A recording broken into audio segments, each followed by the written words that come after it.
Well, howdy everyone, it's Mr. Freiberg here again, and this is the fourth and final lesson for week 4's work for Year 7 Maths. And as you can see on the screen, today's lesson we're looking at patterns and plotting points. So we're actually going to take some of the ideas from our last lesson where we showed you how to plot points on a Cartesian plane. We're actually going to now start to identify some patterns and then also link that back to some material we looked at a couple of weeks ago when it came to algebra and actually writing equations. So that is your title for today, and obviously if you're accessing this on Wednesday the 14th of May, you could put that down as your date, or on Friday the 16th of May. Either way, make sure that you have that as your title and your date in your book, and if you're using the notes you should have that already pre-printed, along with that slide which shows you the learning intent and the success criteria. So there's the title and the learning intent. As I said, if you're using your book, please ensure that you write them down. The learning intent is basically to plot points and then start to analyze the graphs. Analyze them to find some patterns. So how we know we're going to be able to get there today? Well, we're going to quickly revise, and then you're going to be plotting some points, some ordered pairs, which are called also called coordinates. But from those ordered pairs, we're going to start to generate tables of values. And if you remember back a couple of weeks ago, most of our tables of values had an X and a Y component, just like a coordinate does. And so that's how there is a link between coordinates and tables of values. And from that table of values, we will also then write a rule or an equation which will model the pattern that we see there in the graph. All right, so that's what we are doing today. As a little bit of a review, this is what we did last lesson. We started to look at this thing over here on the right hand side, which is called a Cartesian plane. So this is a Cartesian plane. And you might recall from our last lesson that the Cartesian plane has a horizontal line, which we called the x-axis, and a vertical line, which we called the y-axis. They get numbered using whole numbers. We have the grids. And I guess the most important thing is that where these two lines intersect, that's the thing in the middle called the origin. And it is from the origin that we basically start counting in order to plot these points. So for instance, if I wanted to quickly remind you how to graph -2, 6, starting at the origin, I look at the x value which comes first, so I count back -2 in the x direction, so there to where x is -2. And it also has a y component, and the y component is how far I move along the y-axis from the origin. And in this case, I move up 6 units. So I move 6 units in the positive direction. Now, where those two grid lines intersect, that's where my coordinate -2, 6 is going to sit. And I'm going to actually write the coordinate as a label next to the dot that I've drawn. So what I'd like you to do is pause the video for a couple of minutes, and I'd like you to go through and see if you can find the remaining 5 coordinates that I've given there. And I want you to graph those on the Cartesian plane. Now, if you have your notes, you should have this Cartesian plane drawn for you, as well as these points. If you are using your book, then you need to draw this Cartesian plane, and you also need to write down these coordinates so that you can graph them. I'd actually recommend that you pause the video and you print out the class notes right now that you find on the eLearn Classroom, because it's going to save you a lot of drawing. Okay, otherwise you will have to draw this in your book. So pause the video now, print out what you need, draw what you need, but above all else, plot these 5 points on your Cartesian plane. Okay, how did we go? So, as I said, we take all of these from the origin, and as I showed you, the first coordinate there was -2, +6, so it gets graphed right there. Let's quickly check where the other ones go. 5, -1, so starting at the origin, coming across 5 in the positive x direction and going down 1 in the negative x direction, that's where 5, -1 is going to sit. The next one, which is -7, -4. So again, starting at the origin, I come back -7 units in the x direction, and this time I go down -4 units in the negative y direction, so the negative y axis, and that's where -7, -4 is going to sit. The next one, which is +10, +10. So again, starting at the origin, I come across 10 in the positive x direction, and this time I jump all the way up to +10 in the positive y direction, and that's where 10, 10 is going to sit all the way up there. 8, 1, so again starting at the origin, come across 8 units up 1 because the y value is 1, and that's where 8, 1 is going to sit. And the last one, which is -3, +5. So starting at the origin, coming back -3, and I go up to +5, so just below that first point, and if I squeeze the label in underneath, -3, +5. Now the other part of the question here says I also need to state what quadrant they sit in. So if I'm just going to select a different color for the time being, let's say I'm going to go for blue, I want to now label what quadrant that these points sit in. Now, you may recall from the other day, there are 4 sections in this graph and they're all called quadrants and they all have a specific number. So if I start over here in the top right-hand corner, this is quadrant number 1. We know it's quadrant number 1 because both the x values and the y values are positive. We then moved in an anti-clockwise direction. So over in this direction here, this is where we then labeled quadrant number 2. And this is where the x values are now negative, but the y values are positive. And then down the bottom here on the left-hand side, this is where quadrant 3 sat, where both x and y values are negative. And then last but not least, this is quadrant number 4, where the x values are again positive, but the y values are negative. And you can see quite clearly where all of these points sit. So if I just jump back over here, you can see my first coordinate, which is -2, +6, sits in quadrant number 2. 5, -1 sits in quadrant number 4. -7, -4, so both of the values are negative, sits in quadrant 3.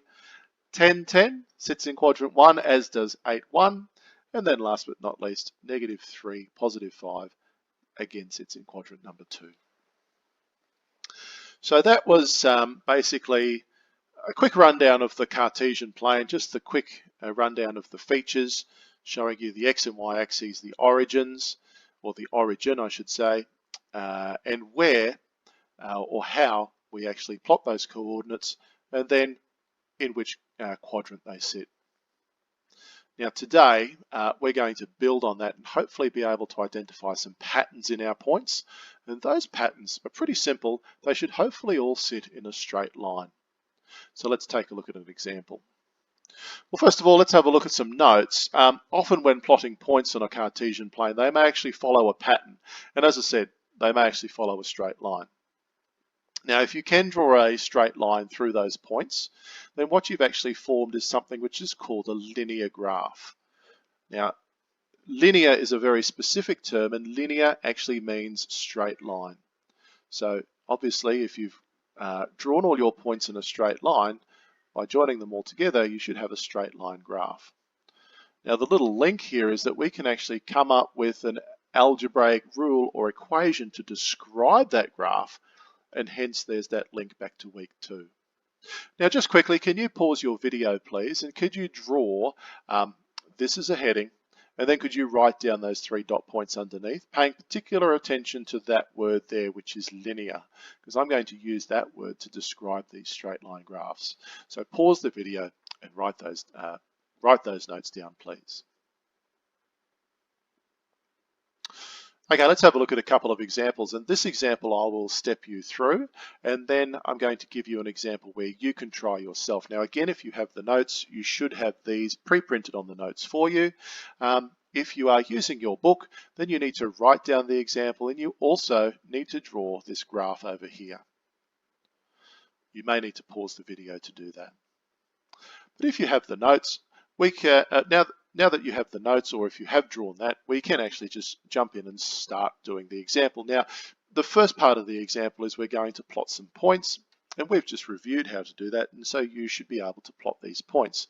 So for instance, where -2, -1 sits, again starting at the origin, coming across -2 in the x direction and down -1 in the y direction, we should get our first coordinate there. Now I'm actually not going to label it this time, but instead I'm just going to have my 5 coordinates all drawn on my graph. So -2, -1. The next one is at -1, 0. The next one is at 0, -1. So not moving left or right in the x direction, but only up 1 in the y direction. The next one is going to be 1, 2. And the last one you can see there is 2, 3. So x equals 2 and y equals 3.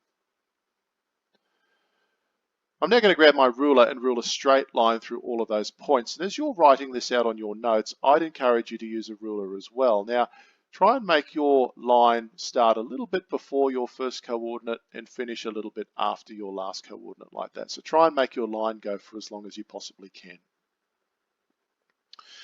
Now, hopefully you're keeping up with me, and if you are not able to do that, if you've got something that you've made a mistake and you need to fix it up, please pause the video at any stage so that you can keep up with me. Now, the next part is to summarize the set of ordered pairs. So in other words, I'm going to summarize all of those coordinates and write them in a table of values. Now, remember, my table of values is going to have a row for the x values and a row for the y values. And then I'm actually going to come up with the rule or the equation to link the x and the y values. So there we go, there's my table that I've drawn up. And as I said, if you are having the class, or if you are using the class notes, you should have that table in front of you. If you are writing in your book, then you need to draw that table. And here's my graph over here with my 5 coordinates and my lovely straight line.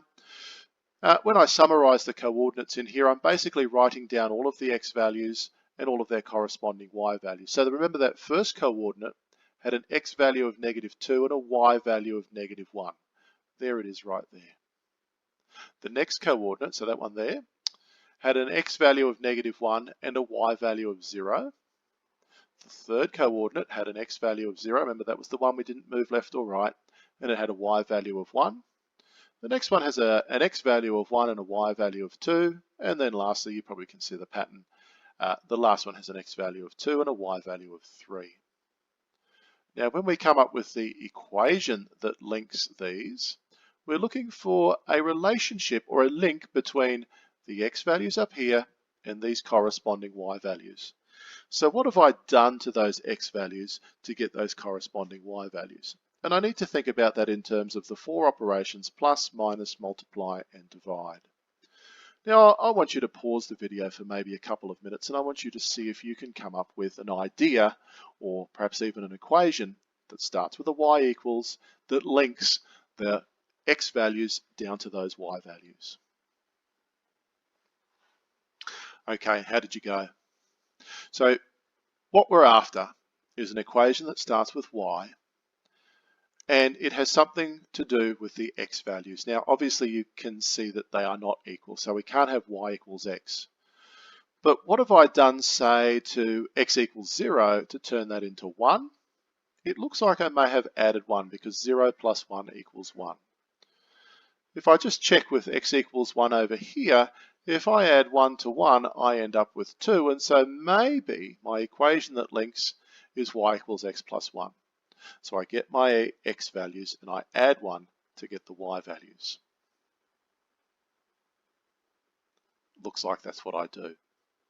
So my rule, or my equation, to link my x and y values is just that I get the x value and I add 1, and that gets the corresponding y value.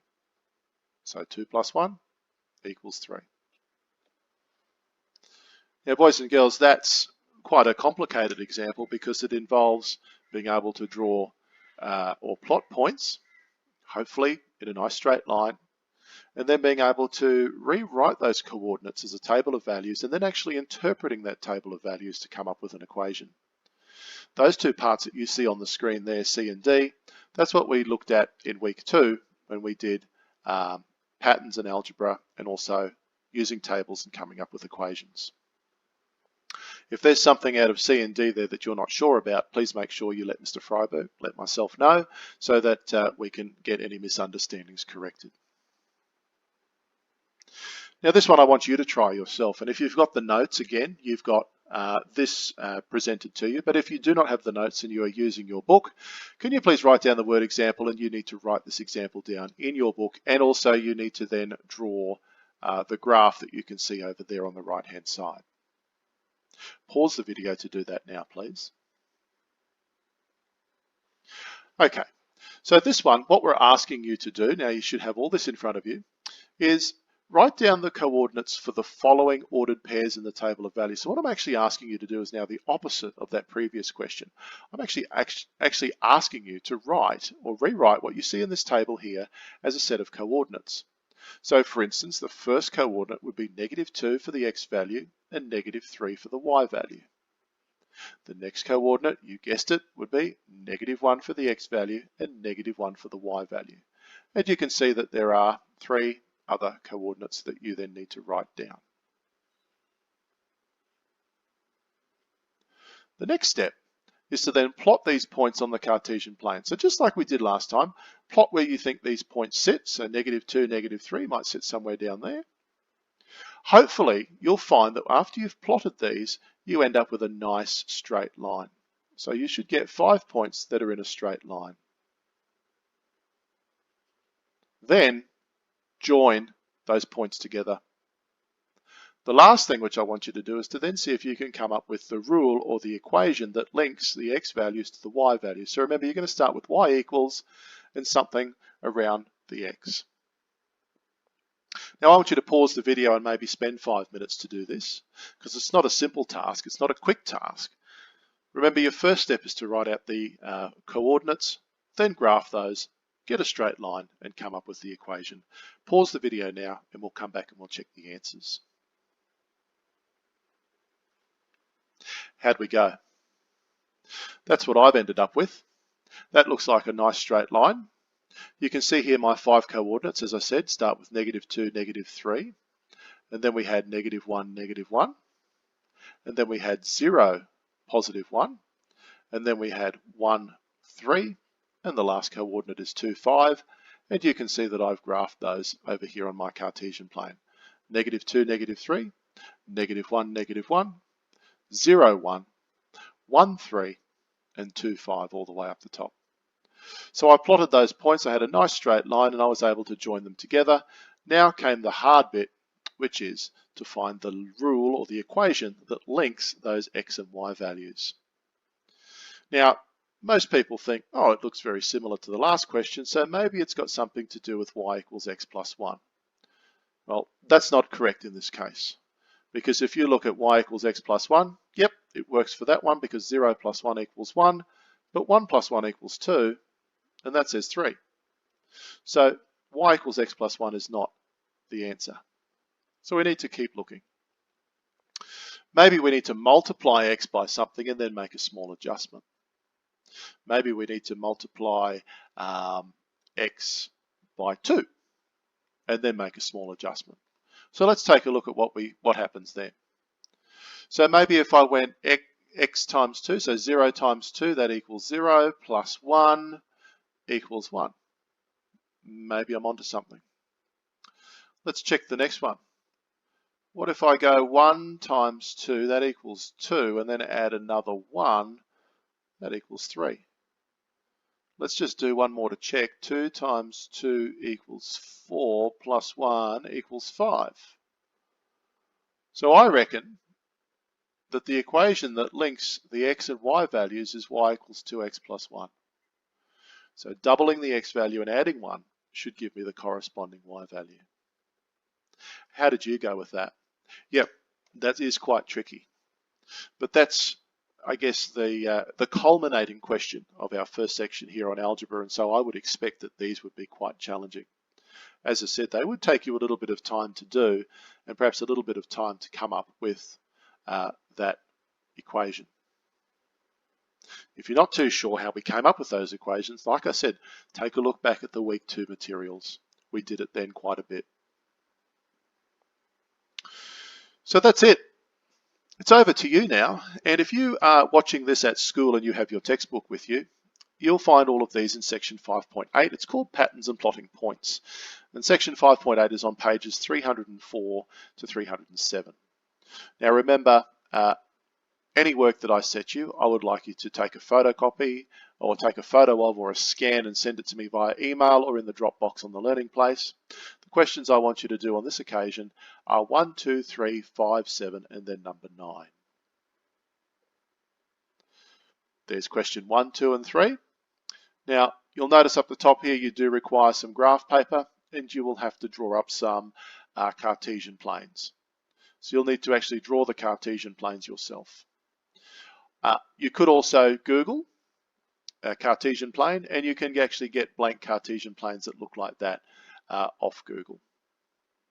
But either way, you either need to get some graph paper or you need to get a printout of a Cartesian plane. So required equipment, let's say graph paper or a Cartesian plane.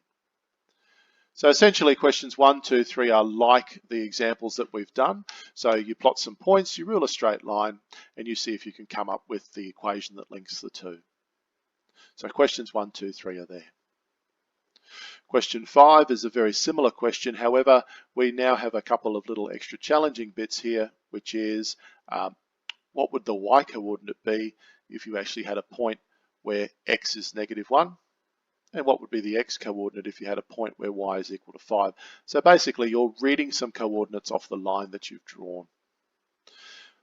Number 7, plot those points and draw a straight line and then write down 3 other coordinates that are on that line. So again, for these questions you need graph paper or a Cartesian plane. The open-ended question, which is the extension question, is number 9, and it says just plot 3, 3 on a Cartesian plane. So again, you need a Cartesian plane or graph paper and you draw it up. And then you can follow it through. You choose another point, and basically you're picking some different points so that you get some different straight lines. So open-ended, remember, means there's lots of different ways to do it, lots of different solutions, and you might have different ideas to some of your friends. Now remember, with those exercises, if you're watching the video, please pause on any of those screens and you can answer the questions. The preferred option, of course, though, is to actually download the textbook exercises or the class notes and you'll find them there. So have we been able to plot points today? Well, yes, we ran through it from the previous lesson and we ran through a couple today. Can we generate a table of values? Well, I've shown you how to transpose the x and y values of the coordinates into your table of values. And then the last one, which is the tricky part, is can we come up with an equation to model the linear equation? Remember, we're looking for a link between the y value in terms of the x value. And in our first case, we just simply added 1. But in the second case, it was a little bit harder than that because we had to double the x value and then add 1. And that's how you come up with those relationships. Boys and girls, that's it for this week's worth of maths. Next week, we're actually going to further analyse linear graphs in our live lesson, and we're also going to make sure that we can do the questions that we've looked at in these last 2 lessons. So that is, can we plot points and can we actually identify patterns? So we'll start the live lesson off with revisiting one of these questions that you've seen here today, and then we'll actually analyse some further graphs. And then next week you can also practice some more of those. Thank you very much again for all of your efforts this week. It's been really, really appreciated. Thank you to those lovely people who continue to submit me work. And I look forward to hearing from you and then speaking with you again next week. Have a great weekend, everyone. Bye.